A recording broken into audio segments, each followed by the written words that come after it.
প্রিয় এইচএস শিক্ষার্থীরা, আজকে আমরা নিয়ে এসেছি ফোর্থ সেমিস্টারের কিছু ইম্পর্টেন্স রাইটিং। মনে রাখবে তোমাদের রাইটিং রয়েছে তিন ধরনের, কি কি না এসে, ব্লগ রাইটিং আর ইমেল রাইটিং।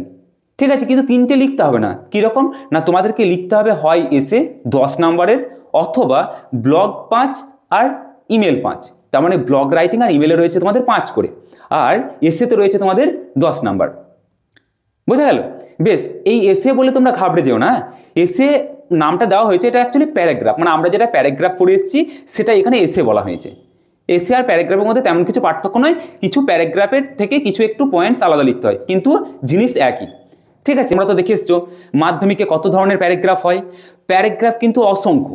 ঠিক আছে, যেমন যে কোনো কিছু নিয়ে একটা প্যারাগ্রাফ। আমি কিন্তু বর্তমান পরিস্থিতি বুঝে ইম্পর্টেন্ট এসে আমি নিয়ে এসেছি, ভালো করে দেখে নাও এই এসেগুলো তোমাদের প্রস্তুত করা রয়েছে কিনা, কারণ এই এসেগুলো বাদ দিলে কিন্তু হবে না।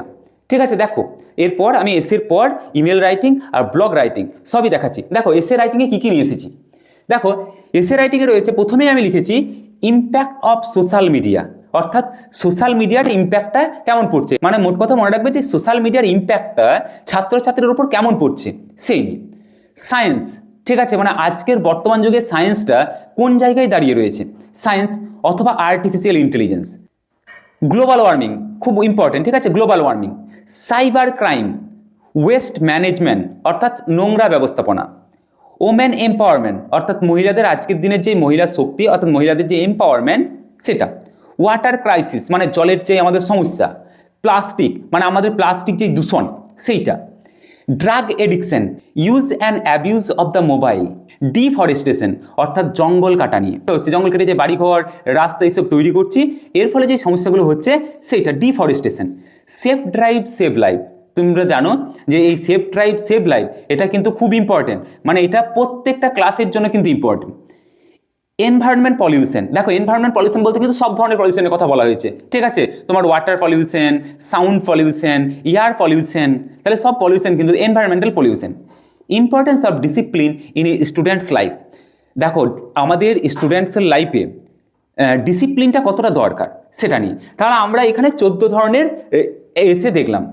এই 14 ধরনের এসে খুব ইম্পর্টেন্ট, এইগুলোর মধ্যে যেগুলো করা না আছে সেই এসেগুলো কিন্তু যুক্ত করে নিও, কারণ এই এসেগুলো ভেরি ভেরি ইম্পর্টেন্ট। দেখো এবার আমরা দেখে নিই ইমেল রাইটিং। মনে রাখবে ইমেল রাইটিং 75টা ওয়ার্ডে লিখতে হয়, আর ব্লগ, ইমেল আর ব্লগ এই দুটোই কিন্তু 75 করে লিখতে হয়। আর এসে আমরা যেটা লিখে দেখলাম এসেটা কিন্তু 150 ওয়ার্ড। ঠিক আছে, এসেটা কিন্তু 150 ওয়ার্ডে লিখতে হয়। দেখো আমরা যেমন আগে দেখে এসেছি লেটার রাইটিং, এই লেটার রাইটিং আর ইমেল রাইটিং কিন্তু একই। লেটারেও যেমন আমরা ফর্মাল দেখেছিলাম অর্থাৎ অফিসিয়াল লেটার, আর ইনফর্মাল অর্থাৎ পার্সোনাল লেটার, এইখানেও কিন্তু ঠিক সেই রকম রয়েছে। দেখো ফর্মাল অর্থাৎ অফিসিয়াল আর ইনফর্মাল অর্থাৎ পার্সোনাল। বেশ, দেখো ইমেল রাইটিংয়ে ফর্মালে কী কী রয়েছে, হেডমাস্টার বা প্রিন্সিপালকে ইমেল করা। বিভিন্ন সাবজেক্ট নিয়ে যেমন হেডমাস্টার আর প্রিন্সিপালকে আমরা লেটার করতাম, ঠিক সেই রকম এখানে কিন্তু ইমেল করা যায়। দেখো মনে করো হয়তো তোমার কোনো বইয়ের প্রয়োজন হয়েছে, কিন্তু দেখেছো তুমি লাইব্রেরিতে সেই বইটা নেই। এবার যাতে লাইব্রেরিতে সেই বইটা আনা যায় তার ব্যবস্থা করা নিয়ে হেডমাস্টার বা প্রিন্সিপালকে ইমেল। ঠিক আছে, এইরকম তুমি হয়তো ছুটি নিতে চাইছো, তো ছুটির যে অ্যাপ্লিকেশন সেটাও কিন্তু হেডমাস্টারকে ইমেলের মাধ্যমে করলে। হেডমাস্টারকে বা প্রিন্সিপালকে কিন্তু বিভিন্ন বিষয়ের উপর কিন্তু ইমেল লেখা যায়।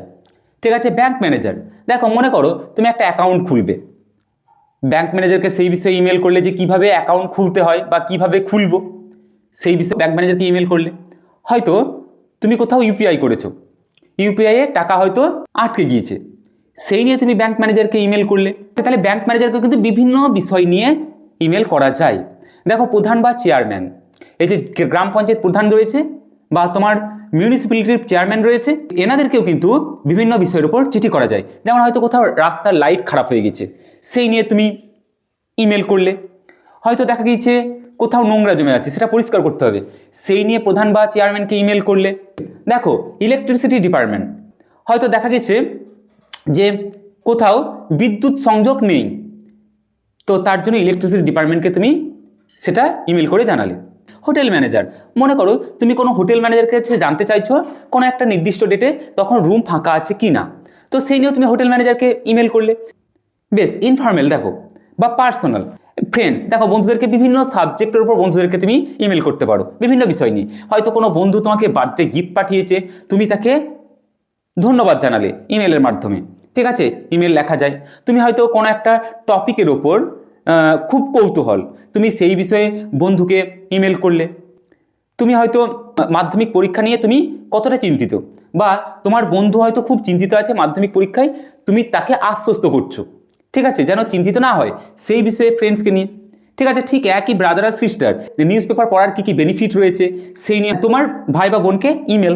ফাদার আর মাদারকেও তাই, হয়তো তুমি হোস্টেলে রয়েছো, তোমার টাকার দরকার পড়েছে, তুমি ফাদার বা মাদার, বাবা বা মাকে তুমি হয়তো একটা ইমেল করে সেটা জানালে। বেশ, এই গেল আমাদের ইমেল রাইটিং। এরপর আসছে আমরা ব্লগ। দেখো আমরা এসে যেগুলোতে দেখে এসেছি না, যে টপিকের উপর এসে লেখা যায় সেই টপিকের উপর কিন্তু ব্লগও লেখা যায়, ঠিক আছে, কিন্তু লেখার প্রসেসটা আলাদা। তারপরে আমি কয়েকটা অ্যাড করেছি, দেখো morning walk, impact of social media, দেখো ওইখানেও লেখা আছে, এখানে আমি লিখে রেখেছি impact of social media. Cultural festival অর্থাৎ সাংস্কৃতিক উৎসব, আমাদের যে উৎসবগুলো রয়েছে সেইগুলো নিয়ে। ভ্যালু অফ টাইম অর্থাৎ সময়ের দাম, ভ্যালু অফ টাইম, ঠিক আছে। আর আমরা বললাম যেগুলো এসেতে রয়েছে সেইগুলো তোমরা কিন্তু এখানে অ্যাড করে দিলে। যদি তোমরা ইমেল আর ব্লগ লেখার উপর ভিডিও চাও তাহলে আমাকে অবশ্যই কমেন্টে জানাও, ঠিক আছে। দেখা হচ্ছে পরের ভিডিওতে, ততক্ষণ ভালো থাকো, সুস্থ থেকো।